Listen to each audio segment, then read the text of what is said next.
bir oyda 2 marta shanbalik o'tkazsa. Qo'lida daftari bo'lish kerak. Eng yomon oilalar bor, eng og'ir oilalar, kambag'al oilalar. Mana shu kambag'al oilalarning ro'yxatini hokim yordamchisiga berib, shularning muammolarini o'rganib, hamma muammosini menga tashab bersin, men tumanda hokimiga, boshqasiga tashab beramandagini o'sha tashkilot rahbariga, viloyat tashkilotiga shuni yechamiz. Birgalashib hashar uyushtirish kerak shularning uyida. Hozir tomorqasiga ekish kerak. Suvdan muammo bo'lishi mumkin, boshqa narsadan muammo bo'lishi mumkin. Shu masalalarni hammasini yozib tashlaversa, ertaga mana biz qilolmasak ham shu muammo borligini bilamiz. Ertaga biron bir joyda imkoniyat chiqib qolganda shu masalani qilib beramiz.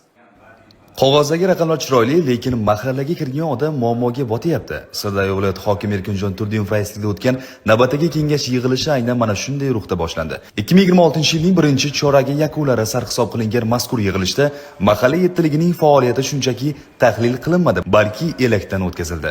Birinchi va eng katta zarba intizomga qaratildi. Raqamli mahalla tizimi mas'ullarining asl yuzini ochib berdi. Tasavvur qiling, bir oyning o'zida mingdan ortiq holatda yettilik a'zolari ishga sababsiz kelmagan. Mahallaga kirib, telefonda davomatdan o'tib qo'yib, keyin uyga ketib yuboradigan uddabaronlar endi o'tmaydi, dedi viloyat rahbari. Joriy yilning 3 oyida 45 ta mahallada 283 ta jinoyat sodir etilgan va eng asosiysi 77 tasini oldini olish mumkin bo'lgan jinoyatlar hisoblanadi. Bu esa kishini hushyor torttiradi.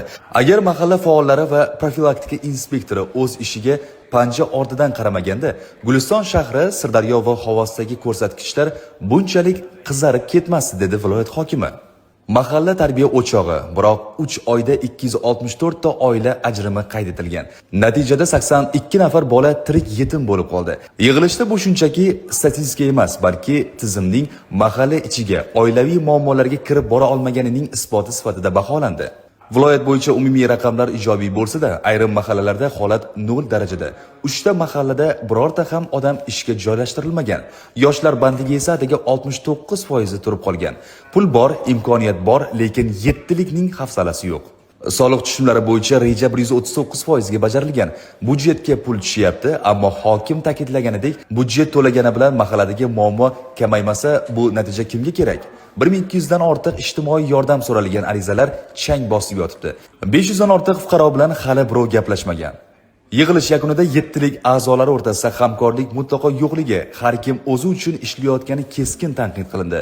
Xulosa, bitta mahallada odamlar o'zgarishni sezmasa, demak tizim ishlamayapti. Endi har bir mas'ul uchun issiq o'rindiq davri tugadi. Natija ko'rsata olmagan rahbar o'z joyini bo'shatib qo'yishga majbur bo'ladi. Sirdaryoda mahalla yettiligi uchun yangi imtihon davri boshlandi.